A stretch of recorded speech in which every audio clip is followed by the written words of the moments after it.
여러분 반갑습니다. 이번 시간은 토픽 모의고사 제2회 듣기 6번부터 시작하겠습니다. 6번. 근처에 제일 가까운 소방서가 어디예요? 근처에 제일 가까운 소방서가 어디예요?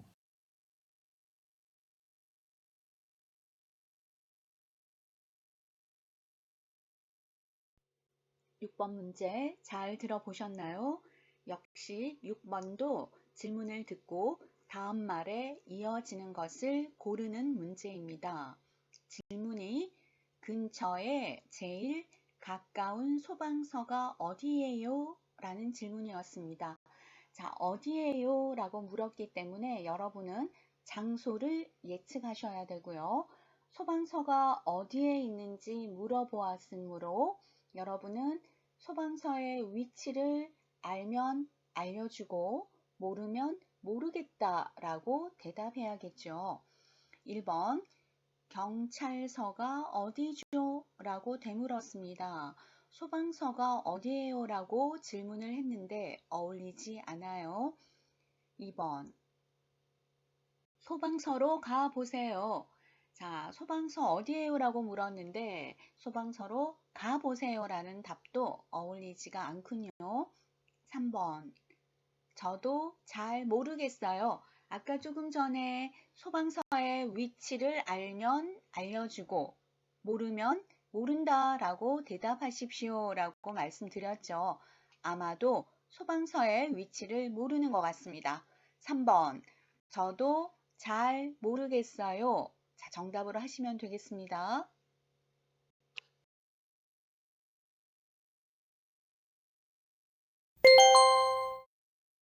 여기는 어디입니까? 보기와 같이 알맞은 것을 고르십시오. 보기. 어디가 아파서 오셨어요? 감기에 걸렸어요. 다시 들으십시오. 어디가 아파서 오셨어요? 감기에 걸렸어요. 정답은 1번입니다. 7번. 생선이 참 신선하네요. 오늘 들어왔어요. 다시 들으십시오. 생선이 참 신선하네요. 오늘 들어왔어요.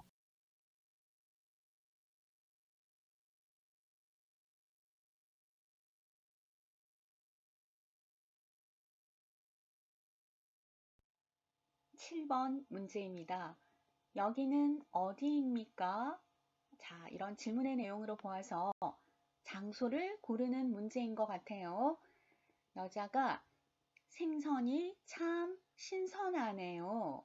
자, 신선하다라는 뜻은 어떤 뜻인가요? 우리 보통 야채가 신선해요. 생선이 신선해요. 자, 아주 싱싱하다라는 표현이 될 것 같아요. 남자가 오늘 들어왔어요. 자, 생선이 오늘 들어와서 참 신선합니다. 라는 표현이군요. 보통 생선은 어디에 팔까요?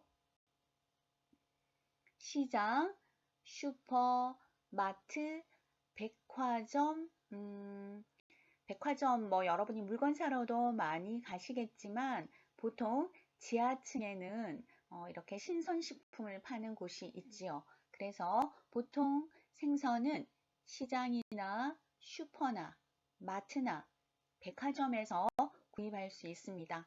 자, 생선을 잘 살 수 있는 곳은요. 여러분 정답 어디로 하셨나요? 네, 2번 시장입니다.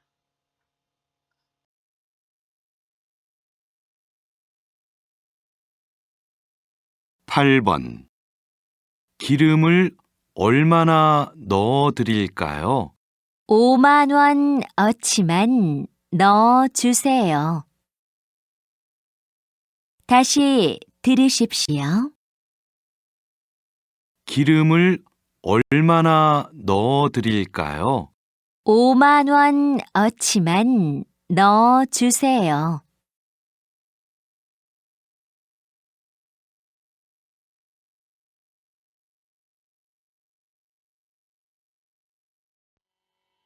팔 번 기름을 얼마나 넣어 드릴까요? 5만 원어치만 넣어주세요. 자, 기름을 넣는 곳은 어디일까요? 기름을 넣는 곳은 바로 주유소입니다. 주유소라고 여러분이 알고 계실 것 같아요. 이 문제는.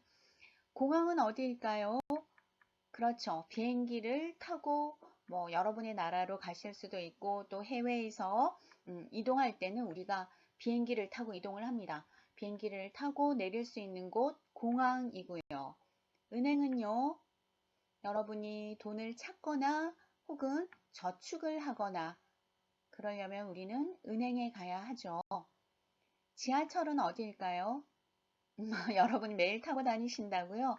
네, 아마도 가장 우리가 많이 이용하는 교통수단이 지하철이나 버스일 겁니다.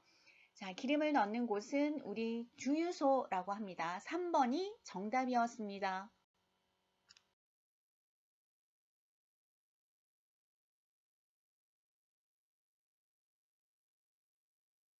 9번. 이 서류를 2장 복사해 주세요. 알겠습니다, 부장님. 다시 들으십시오. 이 서류를 2장 복사해 주세요. 알겠습니다, 부장님.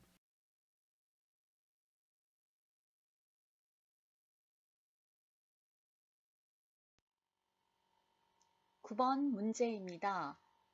이 서류를 2장 복사해 주세요. 알겠습니다, 부장님. 자, 이 두 사람의 대화에서 우리가 알 수 있는 것은 사무실에서 같이 일하는 사람입니다. 여자는 직책이 뭘까요? 남자가 대답할 때 알겠습니다, 부장님이라고 말했으니까요. 여자의 직책은 부장입니다. 그리고 남자에게 서류를 복사해 달라고 부탁을 하고 있습니다. 자, 이런 대화는 우리가 사무실에서 들을 수 있는 대화이군요. 자, 그러면 우리 정답 한번 찾아볼까요? 3번 사무실 정답이 나와 있습니다. 1번에 나와 있는 극장은 어떤 곳일까요? 네, 영화를 보는 곳이죠. 저도 극장이라는 말이 조금 요즘은 조금 많이 사용하는 단어는 아닌 것 같아요. 여러분 영화관 혹은 시네마 이런 표현을 더 많이 쓰는 것 같습니다. 서점 여러분이 책을 사러 가는 곳이죠. 커피숍 이건 설명 안 해도 여러분이 아주 잘 아실 것 같습니다.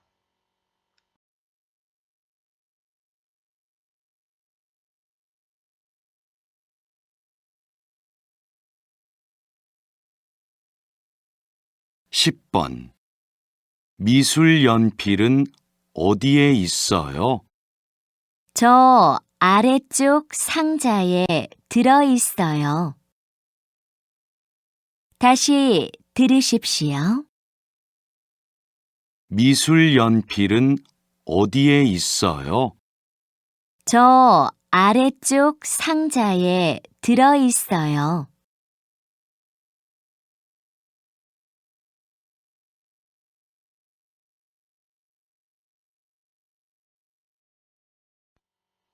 10번 문제입니다. 미술 연필은 어디에 있어요? 자, 남자는 미술 연필을 사러 왔습니다. 여자는요, 저 아래쪽 상자에 들어 있어요. 라고 대답을 했군요. 연필, 볼펜, 여러분이 필요한 문구, 이런 것들은 주로 어디에서 구입을 할 수 있을까요? 꽃집일까요? 식당일까요? 문구점일까요? 미용실일까요? 자, 연필, 볼펜, 지우개 여러분이 공부하실 때 필요한 다양한 것들을 우리는 문구라고 하고요. 이러한 것들은 문구점에서 여러분 구입하실 수 있습니다. 미술 연필은 어디에 있어요? 자, 이렇게 미술 연필을 찾고 있다라는 것은 문구점에 와 있다라는 것을 알고 계시면 되겠습니다. 여러분들 한국에서 생활하시기 어떠신가요? 여러분들의 모국과는 다른 점이 많을 겁니다. 외국인으로서 다르게 느껴졌던 문화에 대해 살펴보겠습니다. 매년 많은 외국인들이 한국에 발을 들이고 있습니다. 현재는 코로나19로 발길이 뜸해졌지만 코로나 사태 이전에는 많은 외국인들이 한국의 우수한 교육과 문화를 경험하기 위해 한국을 방문했습니다. 이들은 한국에 방문할 때마다 한국은 살기 좋은 나라라고 말하는데요. 세계에서 가장 뛰어나다고 인정받는 치안, 골목마다 볼 수 있는 마트와 편의점 등 편의시설, 선진적인 의료 시스템과 깔끔한 공중 화장실 등을 그 이유로 꼽고 있죠. 그런데 한국이 다른 나라보다 살기 좋은 이유로 외국인들이 1순위로 놓은 것은 의외로 우리가 생각지도 못한 것이었는데요. 한국이 살기 좋은 이유로 외국인이 1순위로 꼽는다는 이것은 바로 반찬 리필입니다. 많은 외국인들이 한국을 방문하고 있습니다. 이들은 한국이 정말 살기 좋은 나라라며 칭찬을 아끼지 않는데요. 외국인들의 마음에 쏙 든 한국의 모습은 무엇일까요? 먼저 공중화장실을 꼽을 수 있습니다. 지하철역과 기차역, 고속도로 휴게소 등의 공중화장실은 여행객들에게 필수적인 요소입니다. 그러나 바로 옆에 중국이나 유럽에서는 공중화장실 관리가 제대로 되지 않아 청결하지 못한 화장실을 사용하는데요. 유럽에서는 아주 낙후된 공중화장실을 이용할 때에도 이용료를 지불해야 합니다. 하지만 한국은 공중화장실을 지속적으로 관리하고 항상 청결하도록 유지하죠. 또한 외국인들은 한국의 상하수도 시설에 감탄한다고 합니다. 한국은 상하수도 시설을 개선하는데 게을리하지 않아 매우 선진적인 상하수도 처리 시설을 가지고 있는데요. 잘 정비된 하수도를 통해 오물을 효율적으로 운반할 수 있고 매일 상수도를 통해 깨끗한 물을 제공받죠. 바로 마셔도 별다른 탈이 나지 않는 한국의 수돗물과는 다르게 유럽의 수돗물에는 많은 양의 석회가 섞여 있습니다. 때문에 물을 끓인다고 하더라도 해로운 성분이 남아있게 되고 이들에게는 항상 생수를 사서 마셔야 하는 번거로움이 존재합니다. 이외에도 세계에서 가장 안전한 밤을 즐길 수 있는 나라라고 불릴 만큼 뛰어난 치안, 편리한 대중교통 환승 시스템, 그리고 빠른 인터넷 등은 항상 외국인들의 극찬을 받아왔는데요. 정작 외국인들이 한국이 살기 좋은 이유를 꼽을 때 1순위로 놓는 것은 따로 있다고 합니다. 이것은 다름 아닌 한국의 반찬 리필인데요. 한국의 식당들은 기본적으로 손님에게 많은 반찬을 대접하며 부족한 반찬은 다시 가져다 주죠. 그러나 외국에서는 이런 모습을 전혀 찾아볼 수 없습니다. 옆 나라 일본의 경우에도 추가 반찬을 요구할 경우 추가 금액이 부과되고 공깃밥은 저울에 달아 무게를 확인한 뒤 제공되죠. 서양에서도 마찬가지입니다. 반찬이나 음식이 모자라면 그만큼 값을 치르고 다시 주문해야 하는데요. 심지어는 식당에서 제공되는 물이나 티슈 등에도 가격을 지불하고 사용해야 합니다. 그러나 대부분의 한국 식당에서는 물과 밑반찬 리필 등에 돈을 받지 않죠. 때문에 한국의 식당을 방문한 외국인들은 메인 요리를 제외하고도 많은 가짓수를 자랑하는 밑반찬을 보고 식당 주인이 바가지를 씌우는 게 아닌가 라는 생각을 한다고도 하는데요. 이것이 가능한 이유는 역시 한국인만이 가지고 있는 정문화 덕분입니다. 이익과 손해를 철저히 계산하고 각 행위마다 가격을 매기는 등 금전적인 면에서 병적으로 철저한 서양과는 달리 한국에서는 약간의 손해를 보더라도 양쪽이 모두 기분 좋은 상황을 택하는 경우가 많죠. 한국 식당의 반찬 문화도 여기에서 비롯되었습니다. 식당은 반찬을 다시 가져다 준다고 해서 엄청난 손해를 떠안는 것은 아니기 때문에 반찬을 제공하고 손님들도 식당에 부담이 가지 않도록 적당한 선에서 반찬을 리필합니다. 그러면서 서로 한 번 더 웃음을 교환할 수 있죠. 외국인들이 출연하는 JTBC 예능 프로그램 비정상회담에서도 정이 가득해 감사한 한국 식탁이라며 반찬 무한 리필을 한국에서 가장 아름다운 문화로 꼽기도 했는데요. MBC 예능 프로그램 어서와 한국은 처음이지에 출연한 한 이탈리아인은 이탈리아에도 반찬이 리필되는 곳이 있기는 하다. 그러나 수가 매우 적고 그마저도 음식의 질이 아주 나쁜 것 뿐이다. 그러나 한국은 다르다. 너무 맛있다. 라며 감탄하기도 했죠. 식당에서 반찬을 다시 가져다 먹는 것은 우리에게는 너무나 익숙한 일상입니다. 그러나 외국에는 이런 문화가 없기 때문에 외국인들이 매우 신기하게 여기는 일이죠. 해외에서는 찾아볼 수 없는 정에서부터 나타난 문화이기 때문에 더욱 그런 것 같습니다.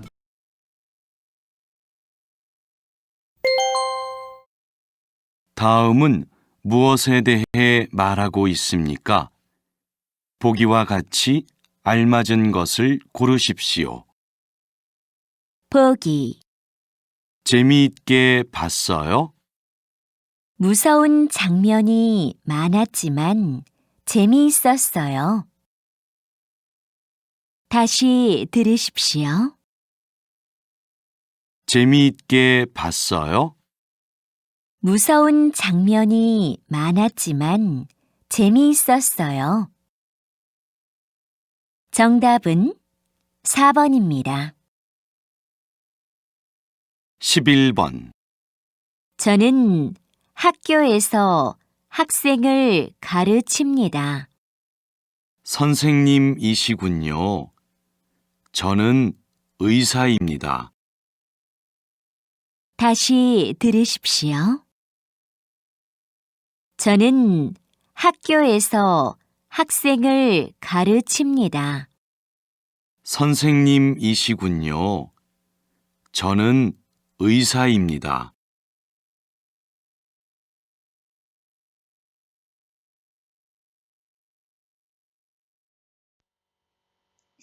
11번에서 14번까지는 무엇에 대고 말하고 있습니까? 보기와 같이 알맞은 것을 고르는 문제입니다. 문제 볼까요? 여자는요, 저는 학교에서 학생을 가르칩니다. 그랬더니 남자가요, 선생님이시군요. 저는 의사입니다. 선생님, 의사, 이런 것들은 무엇을 말하는 걸까요? 네, 직업을 말하는 거죠. 이름은요? 자, 이름이 뭐예요? 라는 질문 여러분 많이 받으시죠? 이름이라고도 하고요. 성명이라고도 합니다. 똑같은 표현이에요. 자, 나이, 성별, 자, 남자야, 여자야를 물을 때 하는 말이고요. 근데 별로 이런 질문을 받을 일은 없을 거예요. 그러나 뭐 이렇게 지원서나 여러 가지 서류를 작성하실 때는 성별이라는 게 있지요. 그럴 때 남자는 남자, 여자는 여자 이렇게 확인표를 하시면 됩니다. 의사, 선생님, 자, 이런 것은 우리 직업을 말하는 거죠. 정답은 4번 직업이었습니다.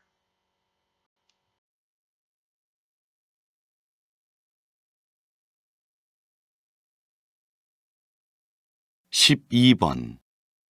저는 매일 저녁에 드라마를 봐요. 그래요? 저는 드라마보다 영화를 많이 봐요. 다시 들으십시오. 저는 매일 저녁에 드라마를 봐요. 그래요? 저는 드라마보다 영화를 많이 봐요.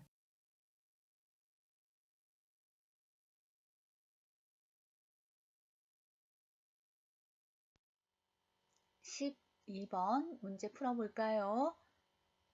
저는 매일 저녁에 드라마를 봐요.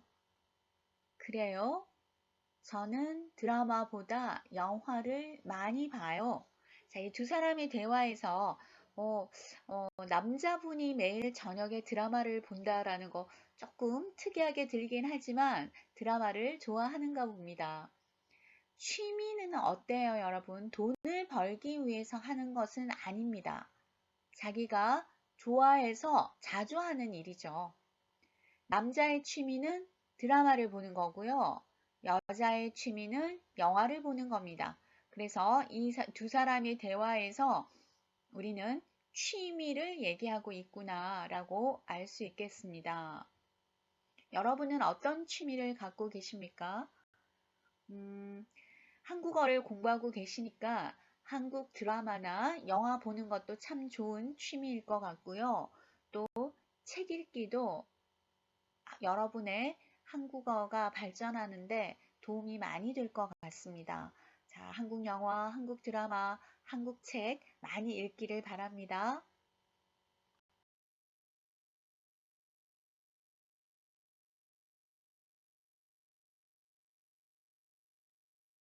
13번. 저는 솔반로 오길에 살아요. 저쪽 길로 올라가면 나와요. 저도 솔반로에 살아요. 저는 7길인데 정말 가깝네요. 다시 들으십시오. 저는 솔반로 오길에 살아요. 저쪽 길로 올라가면 나와요. 저도 솔반로에 살아요. 저는 7길인데 정말 가깝네요.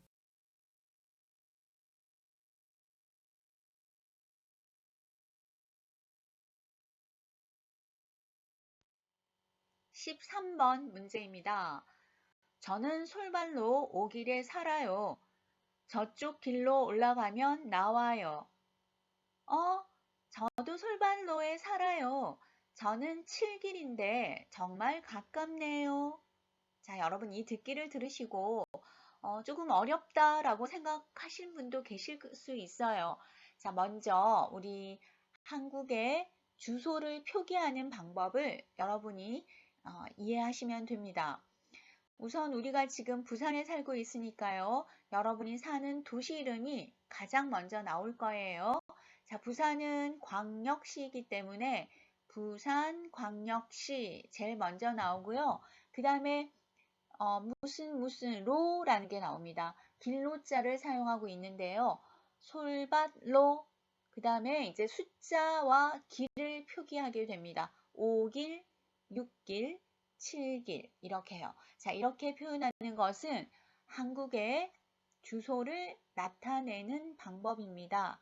맨 앞에 무슨 시 아니면 뭐 어디 군 뭐 이런 도시명이 나오고요. 그 다음에 무슨 로, 무슨 길 이렇게 표기한답니다.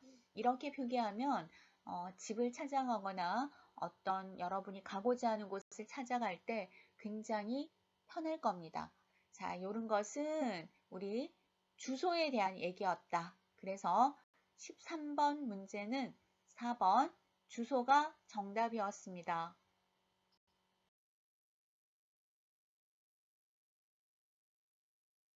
14번. 토요일은 일을 안 해서 제일 좋아요. 저는 토요일에도 일을 해요. 그래서 일요일이 좋아요. 다시 들으십시오. 토요일은 일을 안 해서 제일 좋아요. 저는 토요일에도 일을 해요. 그래서 일요일이 좋아요.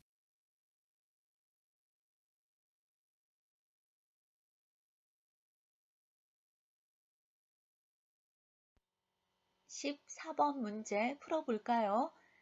토요일은 일을 안 해서 제일 좋아요. 저는 토요일에도 일을 해요. 그래서 일요일이 좋아요.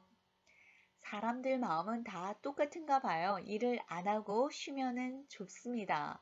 자, 여자는 토요일도 일을 안 하고 여기에 나오지는 않았지만 일요일도 일을 하지 않을 가능성이 좀 많아요. 보통 주말에는 일을 안 하니까요. 남자는 토요일에도 일을 해요. 자, 일을 하니까 토요일이 그렇게 좋지는 않습니다.